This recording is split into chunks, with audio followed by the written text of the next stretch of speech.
Vous m'avez manqué. Parce que, mais oui, bien sûr, vous Ceux qui foutent le feu à la rue, L'honneur carabistouille à nos concitoyens. de de temps à autre, une carapice à la main. supérieur de la patrie. Ils sont dans les campagnes, dans les Je dis aux villes. citoyens, ne vous laissez pas faire par le monde politique. Bougez-moi la paix. What we want to do. C'est de la poudre de perlimpinpin. Fiche-moi la paix. Un podcast de la CNAPD. C'est le soir qui dira que la dernière grande manifestation, il y avait 400 000 personnes dans les rues et toute la Belgique était bloquée. Bon, Pierre Galland, j'ai participé à la création du CNAPD en 1970 et j'en ai été le président de 1970 à 1985.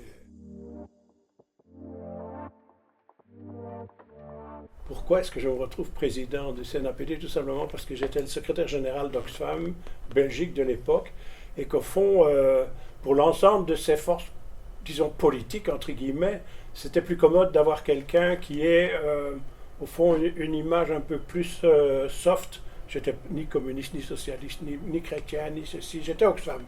Et donc, à cet égard, c'est comme ça que je crois que je me suis retrouvé président du CNAPD.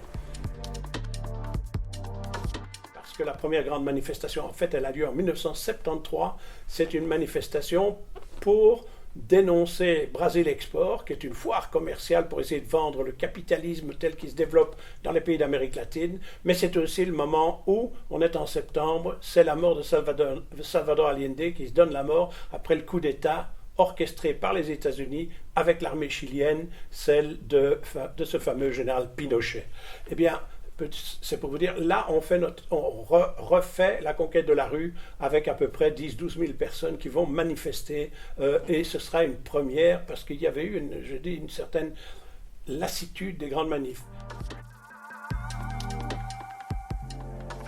Dans ces années-là aussi, c'est le début de la lutte. Il faut savoir que l'apartheid existe depuis 1948, mais ce sera le grand mouvement anti-apartheid. Donc la lutte contre l'apartheid et le soutien à l'ANC, à l'African National Congress et à la COSATU qui va amener une grande action animée par le CNAPD, soutenue principalement par Oxfam. Ce sera l'action Afrique australe qui sera animée par feu Ralph Kuckelbergs.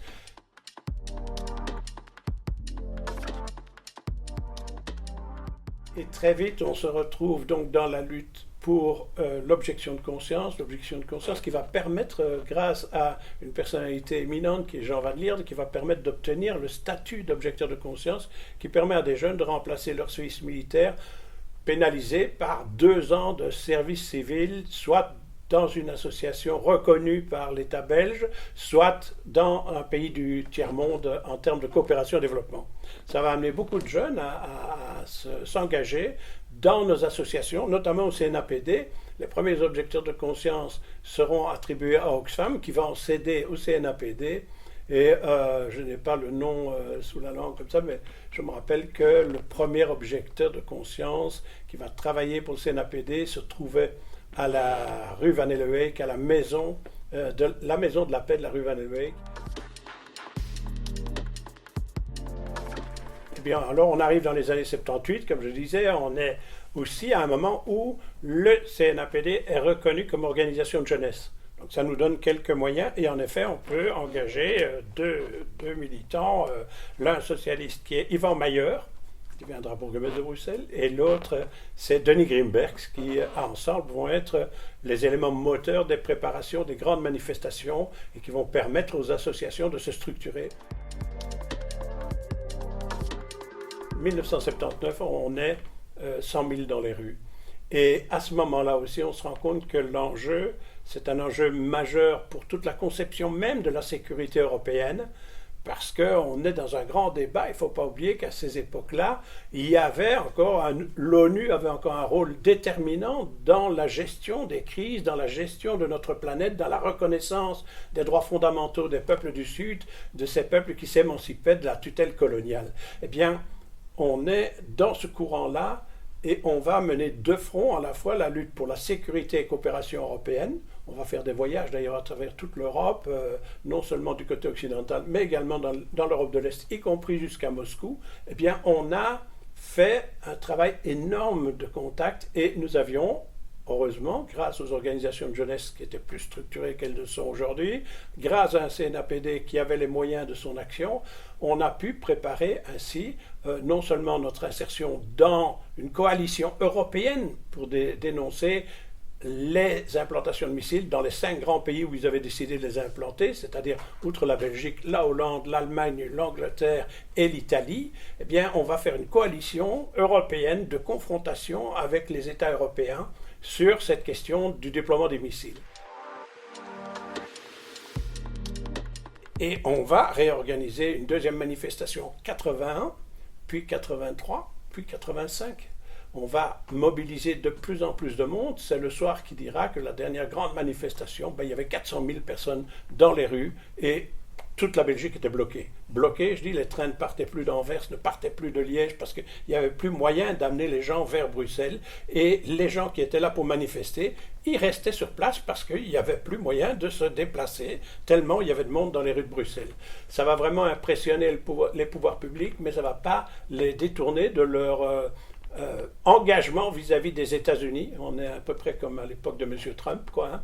On se plie devant la volonté américaine, on se plie au point que, alors que la Belgique n'a pas décidé du déploiement des missiles, eh bien, les missiles atterrissent en Belgique en 1985. Ils atterrissent sans le consentement de la Belgique. Il y avait bien eu un consentement caché du ministre des Affaires étrangères, M. Tindemans, mais le Premier ministre de l'époque n'avait pas encore été devant le Parlement pour expliquer et obtenir l'accord du gouvernement, du Parlement pour le déploiement des missiles. Nous allons le rencontrer sur la rue, en surprise, un matin, alors qu'il sort de son petit bâtiment, la rue de la Loi, de sa maison, il sort, il va vers le Parlement et nous l'accostons au milieu.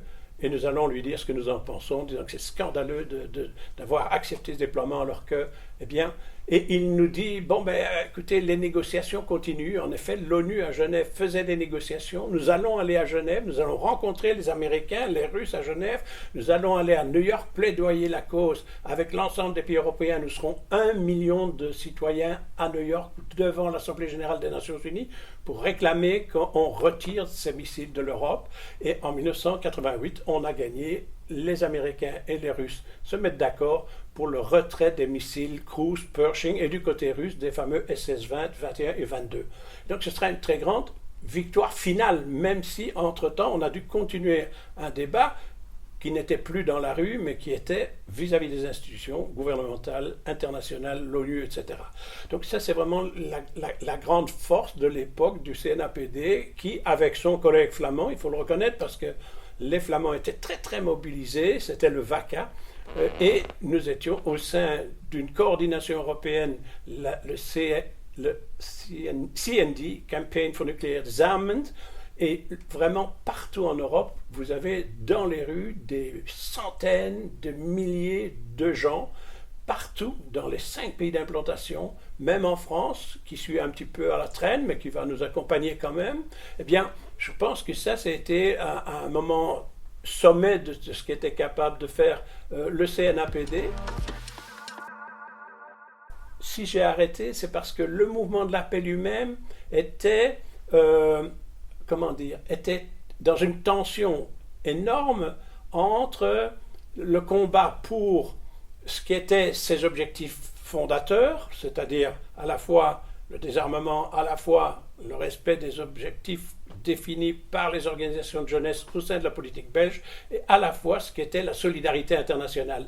Et il y a un élément moteur qui va s'insérer dans le débat, amené par les Britanniques, amené par les Hollandais, qui est, au fond, c'est très bien de se battre contre les missiles, mais le problème, c'est d'abord la démocratie.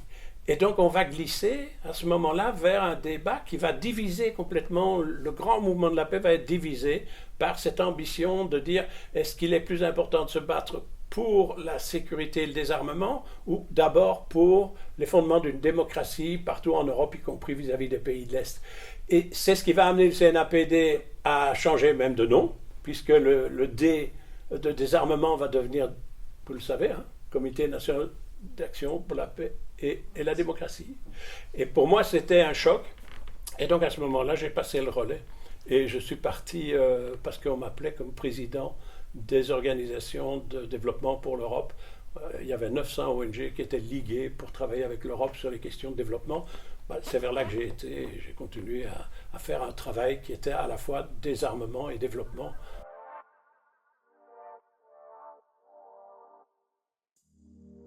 Vous venez d'écouter un podcast de la CNAPD.